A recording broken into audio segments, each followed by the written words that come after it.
El caso estaba resuelto, al menos en lo que se refería a quiénes eran las víctimas. No había asesino, o al menos si lo había, todo indicaba que no era de nuestro mundo conocido. Despertar cada día ignorantes de lo que nos acecha quizás justo ahí a nuestro lado es un alivio. Despertar cada día descubriendo nuevos horrores que acechan a la humanidad, descubriendo lugares en los que el horror ha dejado su huella de manera clara e inequívoca, descubriendo manifestaciones de otras dimensiones que harían huir al más osado de los guerreros y perder la cordura al más inteligente de los sabios, y no correr como alma que se lleva el demonio. Eso es ser valiente.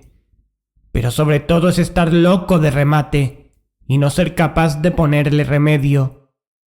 Y en el fondo, de lo que nos acecha en estos momentos, es imposible huir, por más que corramos.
Legado Lovecraft.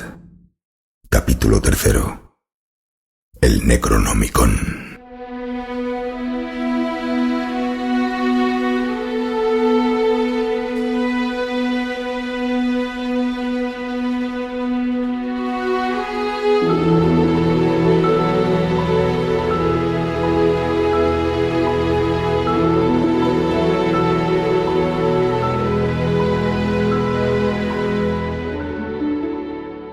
Buenos días, chicos. ¿Buenos días? Pues serán para ti. Anda, Greta, tápate un poquito. Vaya dos gruñones. Esta es forma de tratar a una dama. Ya estamos. Anda, siéntate con nosotros y desayuna algo. Sí, será lo mejor. Menuda pesadilla he tenido esta noche. Una cosa horrible. Bien, será un buen tema de conversación mientras desayunamos. Sí, cuenta. Bueno, por suerte no recuerdo ya mucho, pero de alguna forma estaba en otra dimensión. En esa dimensión solo sentía seres demencialmente horribles que me acechaban. ¿No los viste? No, los sentía, pero era como si en mi interior supiera que eran horribles y deformados. Es igual, quiero olvidar eso lo antes posible. Probablemente te haya afectado lo que hablamos ayer y tu mente hizo el resto. Sí, es lo más probable. Bien, Greta. Después de desayunar saldremos a la comisaría para recoger ese maldito libro y esa pestosa piedra. No tardaremos en volver, ya que nuestro siguiente paso será descubrir la autenticidad de ambos objetos. Entre tanto, ¿te importaría? Lo que quieras, Mario. Me gustaría que a través del ordenador que Pablo te encenderá amablemente... Ya lo creo. Investigues sobre Lovecraft y sobre una civilización que supuestamente aparece en algunos de sus escritos, los primordiales. Será un placer, ¿cómo no? Bien, te lo agradezco. Estaré en el sillón pensando un poco. Avísame cuando estés preparado para salir, Pablo. Bien.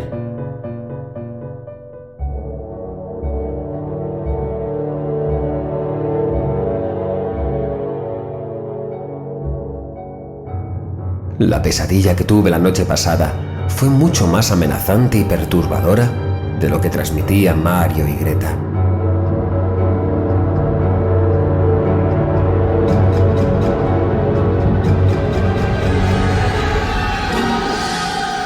Me encontraba solo en la oscuridad, con mis oídos como único guía fiable.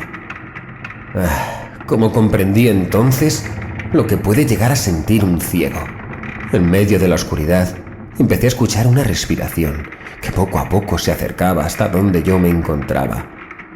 Miraba a un lado y a otro, pero no veía absolutamente nada, solo escuchaba aquella respiración. Ya estaba a mi lado cuando me pareció oír una segunda respiración que se acercaba, y una tercera, y una cuarta. En pocos segundos, me moviera hacia donde me moviera, solo escuchaba respiraciones, y no precisamente humanas, o eso intuyó mi imaginación, que ya comenzaba a generar todo tipo de criaturas grotescas en mi mente. Un gruñido y todas las respiraciones cesaron. Tan terrible fue aquel gruñido y el miedo que me provocó en mitad de la oscuridad, que me acurruqué como un niño en el suelo y comencé a lloriquear. Segundos después de eso, noté que algo se movía detrás de mí. Lentamente giré la cabeza bañada en sudor y lágrimas, hasta que frente a mí tenía dos grandes ojos rojos que me miraban fijamente y ardían con la intensidad del fuego. Me quedé paralizado, con la boca abierta, mientras esos ojos inmóviles me penetraban hasta llegar a mi propia alma. Intenté gritar, pero era inútil. Por más que lo intenté, nada salía de mi boca. Entonces, como luces en un bosque maldito, se fueron iluminando miles de ojos rojos y llameantes a mi alrededor. Eso fue lo último que vi, ya que unos segundos después desperté. Mario me llamaba insistentemente. Me dijo que estaba sudando y gritando en sueños y que por eso me había despertado. Fue horrible, espantoso. Sin duda, los últimos acontecimientos han hecho volar mi imaginación hasta límites insospechados. Pero aún así, no dejo de preguntarme desde que desperté. ¿Será más horrible y perturbador lo que nos espera a partir de ahora que aquel extraño sueño que tuve? Una pregunta que me temo no tendrá respuesta hasta que... Vamos, Pablo. Llevas ahí media hora como un tonto mirando al infinito. ¿Nos vamos ya o qué? Sí, perdona, Mario. Estaba pensando distraído. No olvides encender el ordenador antes de irte. Ya sabes, Greta. Lovecraft y primordiales. Sí, en cuanto salgáis estoy con ello.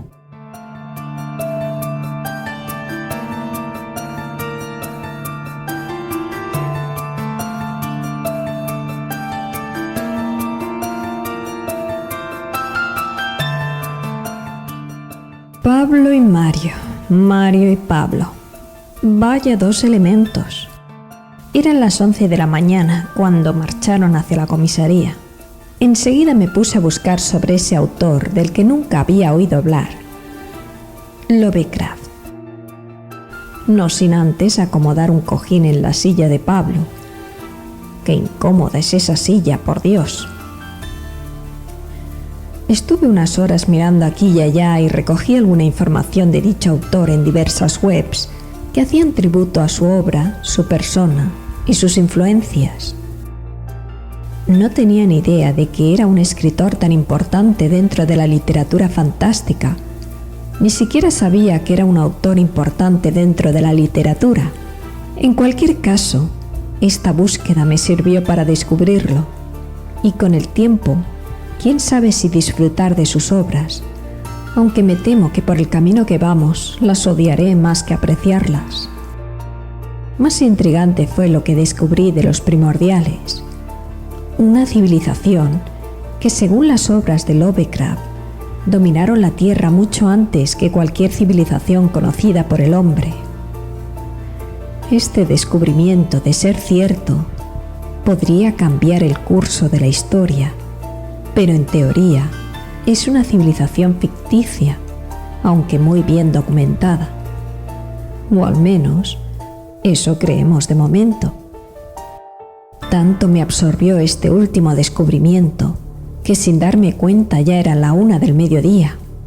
Mario y Pablo ya regresaban de su cita con el inspector González. Traían con ellos una caja de gran tamaño. ¿Qué tal ha ido todo, Greta? Y ya me conocéis. Buscando información soy bastante buena. Ahora os comento algunas cosas. ¿Vosotros qué tal? Bien, todo bien.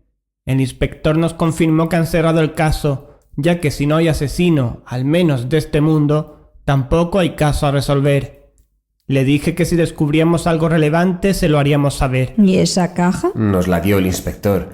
Ya te puedes imaginar qué contiene. De hecho, vamos a abrirla ahora mismo. Quiero ver el libro físicamente y comprobar si es auténtico o no. ¿Y cómo vas a averiguar eso? Créeme, si es auténtico lo sabremos con solo mirarlo.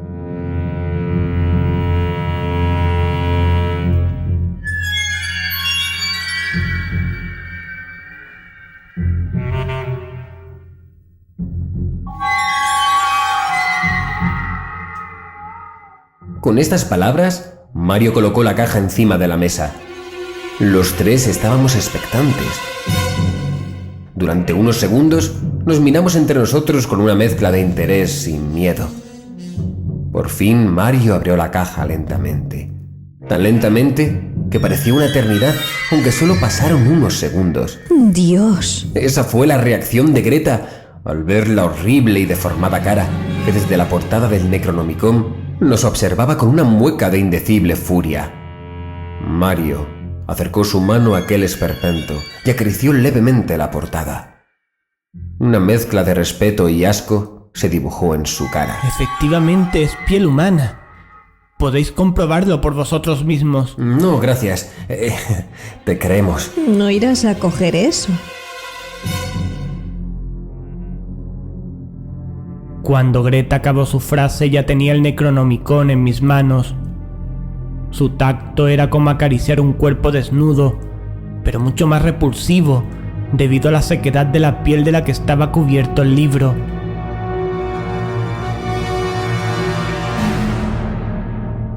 En total silencio me atreví a abrir aquel libro maldito, aquel engendro diabólico.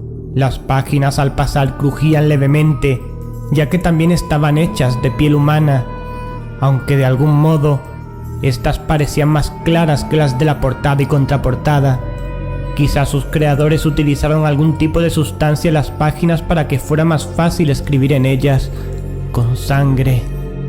En el interior del Necronomicon, del que ya no tenía la menor duda era auténtico, encontramos dibujos de diabólicas criaturas de otros mundos, y en muchos casos los ritos totalmente detallados de cómo invocarlos, descripciones de lugares siniestros y fantásticos de este mundo y otros mundos, y el modo de llegar a ellos, desarrollo de pociones y otros ritos con oscuros objetivos totalmente detallados.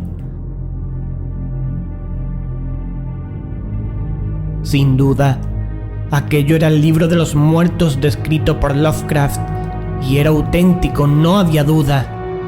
No solo por la piel humana de la que estaba hecha el libro, sino por la sangre con que estaba escrito, además de por sus contenidos blasfemos y espantosos. Greta y Pablo estaban sin palabras y con sus caras desencajadas ante lo que teníamos en nuestras manos. Como 3 sacos de arena caímos al sofá que teníamos justo detrás. Lo que teníamos delante esa mañana era mucho más perturbador de lo que habíamos imaginado en un principio, y de lo que ningún humano hubiera imaginado jamás. ¿Y todo lo que aparece en ese asqueroso libro es real? De momento, podemos asegurar que el libro sí lo es. Que lo descrito en su interior lo sea, eso está por desvelar. Y naturalmente seremos nosotros quienes lo desvelemos. No obligaré a nadie a seguirme en esta aventura. Yo no te dejaré solo, Mario. Y Pablo seguro que tampoco. Así es, aunque me pese admitirlo. Soy como tú, y tener ese libro con nosotros me provoca horror, pero también las ansias de investigar y clarificar todo lo que está en él escrito. No vamos a dejar que te lleves la gloria tú solo. Entiendo. Y bien, Greta, cuéntanos qué descubriste sobre ese autor y esa civilización, los primordiales. Bien, empezaré por hablaros de Lovecraft. Es un escritor norteamericano, de Providence más en concreto. Es considerado por sus seguidores como uno de los grandes autores de la literatura de horror. Su vida fue un poco extraña, aunque desde muy joven fue un niño prodigio, escribiendo cuentos de horror góticos y poesía desde muy temprana edad, fue muy influenciado por su abuelo, que lo animó a cultivar la lectura. Y bueno, en su vida, pues, tuvo altibajos como todos. Se ha hecho muy famoso por sus cuentos de horror y ciencia ficción, pero sobre todo por lo que se ha venido a llamar los mitos de Cthulhu. Estos mitos reúnen cuentos de horror relacionados con todos esos seres cósmicos y horripilantes que ahora nosotros nos planteamos como reales. Hubo precursores de los mitos antes de Lovecraft, como el autor Arthur Machen, pero fue Lovecraft quien llevó todo este mundo imaginario a su máxima expresión, describiendo con todo detalle lugares, seres, situaciones e historia en relación a los mitos. Durante la vida de Lovecraft, otros autores se unieron a este fenómeno, casos como Robert Bloch o Clark Ashton Smith. Posteriormente y hasta nuestros días, muchos escritores se han unido a los mitos, atraídos por ese mundo ficticio tan detalladamente descrito por Lovecraft. Entre estos últimos, uno de los más importantes fue Auguste Derleth. La muerte de Lovecraft oficialmente fue debida a un tumor intestinal, pero extraoficialmente se dice que falleció de manera extraña en su casa. ¿De manera extraña? ¿Qué quieres decir? En su época, Lovecraft, precisamente por sus relatos de horror, no era muy bien visto por sus vecinos y conocidos. Lo llamaban loco, perturbado y hereje, además de mofarse de la creación de su vida, los mitos de Cthulhu. Esto hizo que Lovecraft, en muchas ocasiones durante su vida, pensara en el suicidio, aunque finalmente nunca llegó a llevarlo a cabo.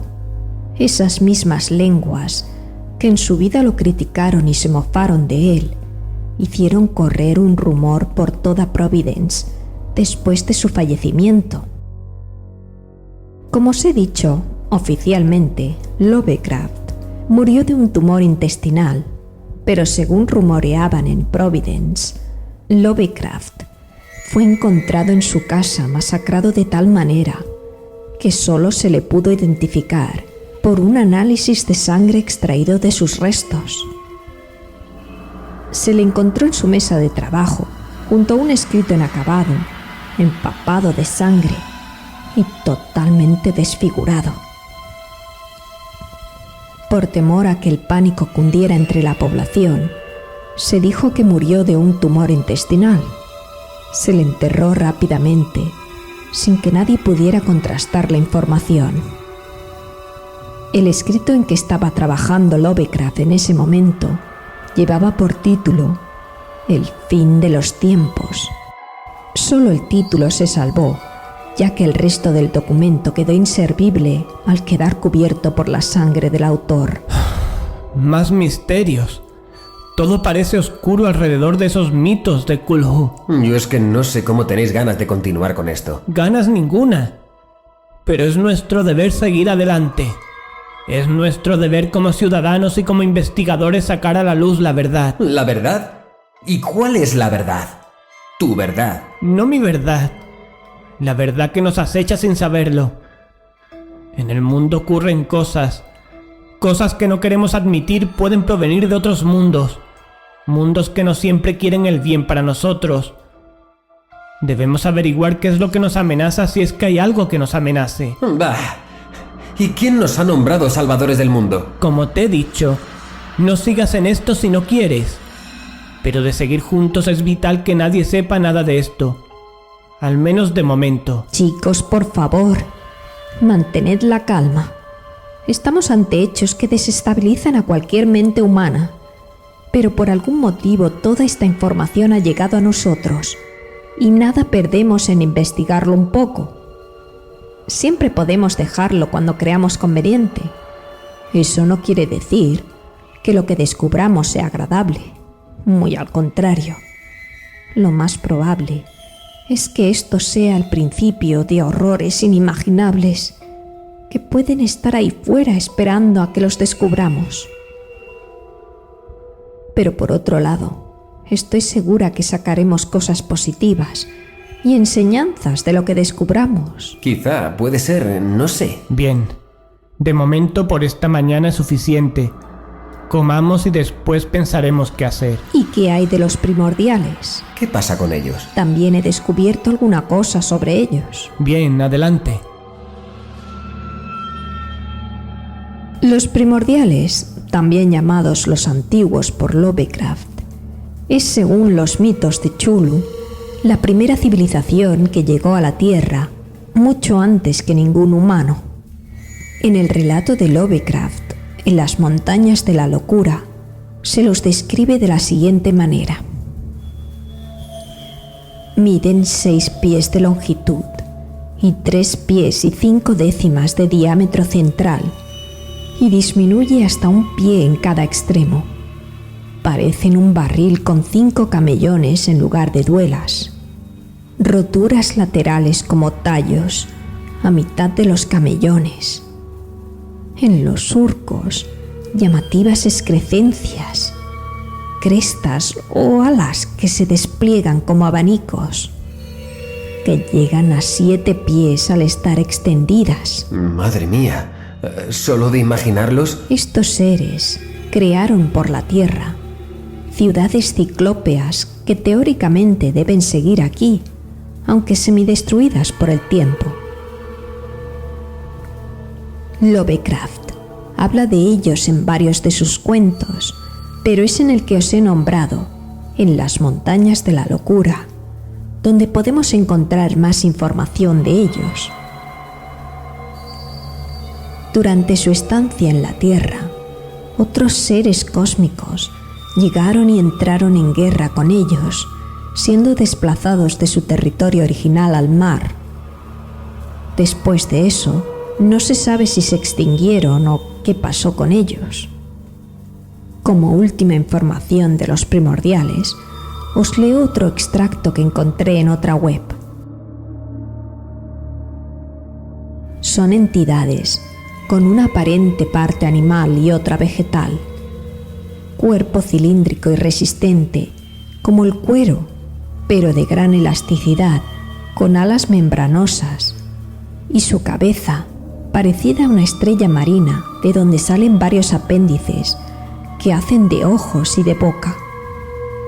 Participaron en las guerras Mi-Go y con los engendros de la raza Chulu. Eran muy sabios y con amplios conocimientos científicos. Crearon a los Shoggoth como esclavos para que les ayudaran a construir sus ciudades. Se supone que primero tuvieron ciudades por toda la Tierra, siendo desplazados después a la Antártida y finalmente a los fondos marinos. Realmente increíble. Es fascinante sin duda. Yo también, como arqueóloga, quedé fascinada con toda esta información. De ser cierta, es el descubrimiento del año. ¿Qué digo del año? De toda una vida. No sé cómo os entusiasmáis tanto. Yo estoy muerto de miedo. No hay que temer nada en este caso. Esta civilización se extinguió hace millones de años. O eso es lo que se creen, ¿no? Extinguidos o no, no nos hará daño investigar más sobre ello. ¿Cómo se llamaba aquel cuento de Lovecraft en que se referenciaba a los primordiales en detalle? En las montañas de la locura. Solo el nombre da miedo. Vaya. Pues parece que a pesar del miedo te ha llamado la atención el tema. ¿Y qué le voy a hacer? No lo puedo evitar. Después de comer buscaré en internet, a ver si lo encuentro. Ahora repongamos energía, chicos. Nos levantamos casi al unísono, sin darnos cuenta que el maldito Necronomicon seguía apoyado en nuestras rodillas. Cayó al suelo, y aunque ninguno dijo nada, todos pensamos en que un libro tan antiguo, con semejante golpe, habría quedado dañado de manera irrecuperable. El libro había quedado abierto por la última página. ¡Mirad! ¿Qué es eso? Cogí el libro con cuidado para comprobar si había sufrido daños. Por suerte la piel con la que estaba hecho era lo suficientemente dura y no sufrió daño alguno, excepto alguna mancha sin más importancia. Tras comprobar que todo estaba en orden, pasé las páginas hasta llegar a la última, donde habíamos visto algo impreso en la contraportada trasera. Parece un sello. No se lee bien. Trae la lupa, Greta. Toma. Biblioteca... Universidad...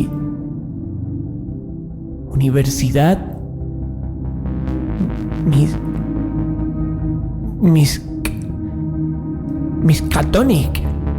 Biblioteca Universidad Miskatonic. O sea, que los dos cadáveres encontraron el libro en esa universidad. Pero, qué extraño. No me suena para nada esa universidad. A mí tampoco. Es la primera vez que lo oigo. Esto sin duda nos abre nuevas vías de investigación sobre nuestro temible Necronomicon. Bueno, como mínimo nos proporciona el origen del ejemplar que tenemos en las manos. Bueno, chicos, descansad las mentes un poco y comamos algo. Eso es difícil para mí ahora mismo. Soy un volcán de ideas en este momento, pero lo intentaré.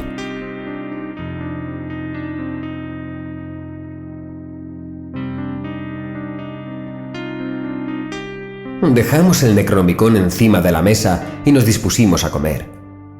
El silencio reinó durante toda la comida. Supongo que cada uno meditábamos en todo lo acontecido aquella mañana. Teníamos entre manos enigmas que aterrarían a cualquiera, pero que en nosotros, locos como estábamos, solo nos motivaba más a seguir investigando por tenebrosos y escabrosos que pudieran ser nuestros descubrimientos. Después de comer, Mario se levantó y se dirigió, sorprendentemente, hacia el ordenador. ¿Pero qué haces? Quiero seguir investigando para comprobar a dónde nos llevan las últimas pistas.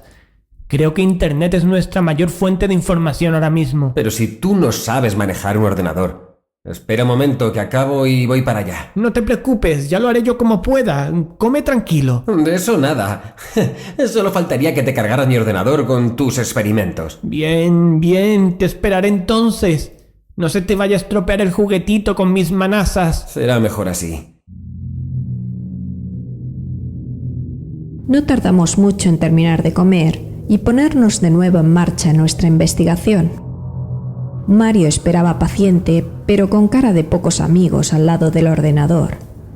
Nos acercamos y antes de proseguir, discutimos un momento qué debíamos buscar para facilitar así dicha búsqueda. Bien, ¿por dónde continuamos? Creo que deberíamos conocer más acerca del Necronomicon y ese sello que encontramos en su contraportada. Estoy totalmente de acuerdo, sin que sirva de precedente. Bueno, vamos a ello. Busca en San Google ejemplares Necronomicon. Allá vamos. Ya está. Pinchamos aquí. Ahí no dice nada. Pasa otra. Espera. Esa parece interesante. Así, yendo de web en web, nos tiramos un buen rato hasta que por fin encontramos información relevante en una web que, si bien tenía un aspecto muy cutre, daba una información muy detallada sobre el libro, objeto de nuestro estudio. Así descubrimos que solo había en el mundo, o al menos que nos indicara esta web, 4 ejemplares del Necronomicon. Uno en la Biblioteca Widener de la Universidad de Harvard. Otro en la Biblioteca Nacional de París. Otro en la Universidad de Buenos Aires.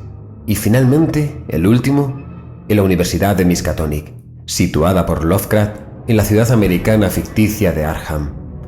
Sin duda, el ejemplar que teníamos en la mesa junto a nosotros era precisamente ese último. Esto cada vez se pone más interesante. Y parece que por fin vamos a concretar un lugar físico donde realizar investigación pura y dura. Solo queda averiguar dónde se sitúa Arkham. Así es, Greta.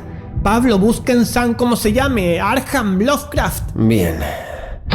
Arkham Lovecraft y Enter.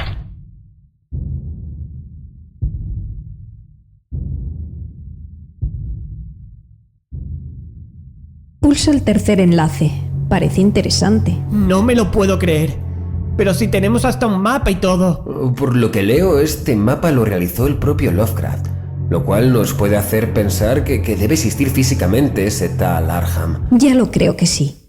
Mirad el párrafo debajo del mapa. Así que Arkham, según estudiosos de la obra de Lovecraft, se sitúa en Salem. ¿Salem? Sí, Salem. ¿La conoces? He oído de esa ciudad. La llaman la ciudad de las brujas, por los juicios y esas cosas que ha habido en tiempos antiguos, en esa ciudad contra supuestas brujas. Además, ¿quién no recuerda la extraordinaria obra del escritor Stephen King? Salem's Lot. Si aún recuerdo aquel serial basado en el libro, que te ponía los pelos de punta con vampiros y cosas parecidas. Pues no parece que vayamos a encontrar paz y tranquilidad en Arkham precisamente, pero deberíamos pensar en viajar hasta allí. Podríamos obtener información de sus habitantes e incluso visitar la Universidad Miskatonic y sus calles.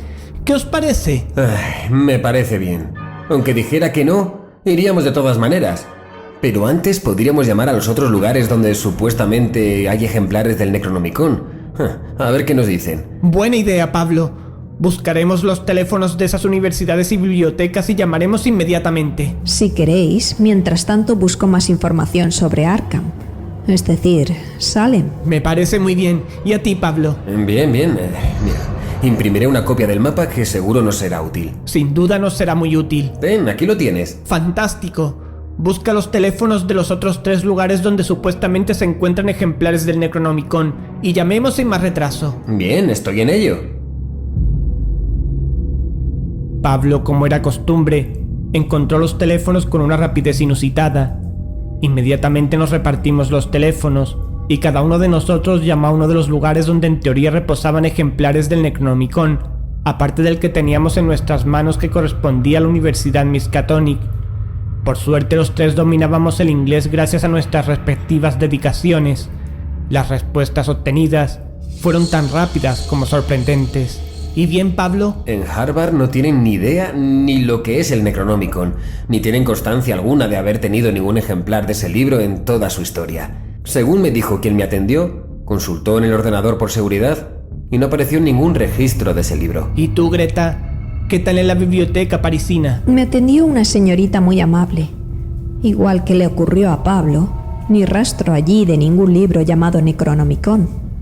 La señorita añadió que no sabía qué pasaba, que últimamente varias personas le habían preguntado por ese libro. ¿Y tú, Mario?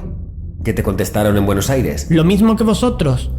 No saben nada del Necronomicon. También como en el caso de Greta, añadieron que hacía poco 2 hombres de extraña apariencia habían estado preguntando por ese mismo libro. Sin duda nuestros 2 cadáveres disponían de la misma información que nosotros y descubrieron el único ejemplar disponible del Necronomicon en Estados Unidos, ejemplar que ahora tenemos nosotros. ¿Quieres decir que nosotros tenemos ahora mismo el único ejemplar completo disponible del Necronomicon? Así es, Pablo. Eso quiero decir. Al menos que descubramos que haya más ejemplares en otros lugares no nombrados en esa web que consultamos. Vaya. No sé si alegrarme o salir corriendo. Bueno, partimos de que en teoría este libro era ficticio. Hemos descubierto que al menos hay un ejemplar auténtico.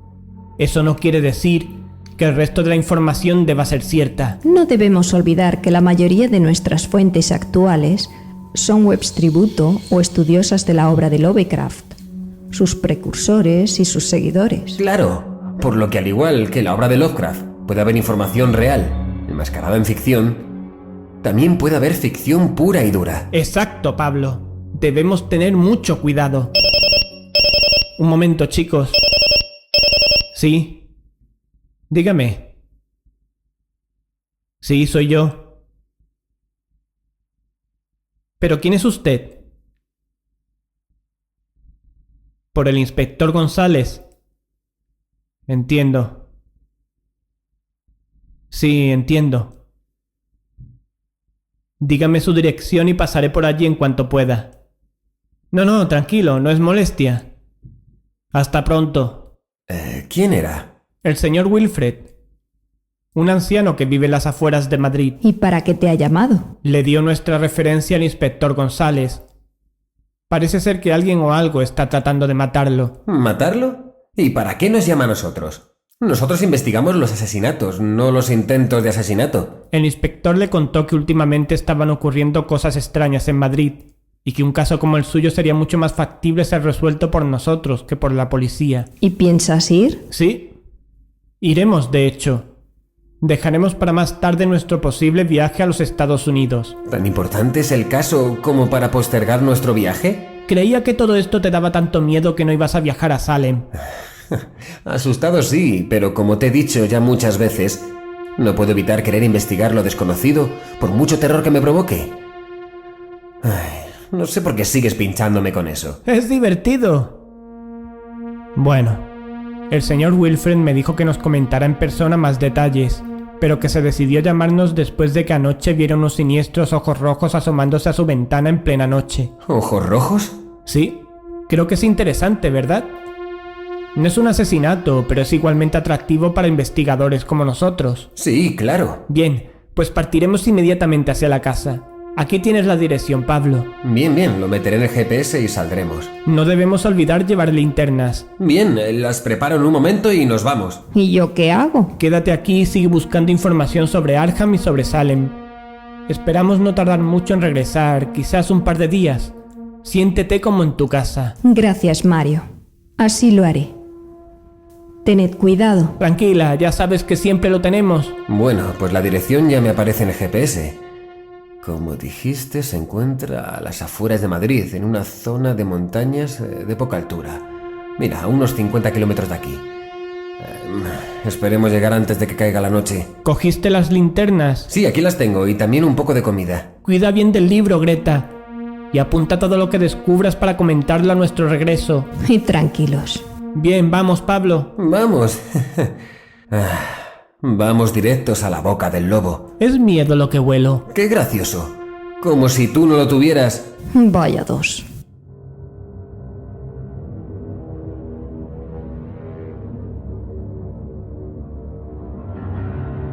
Esta noche han escuchado Legado Lovecraft, capítulo 3, El Necronomicon.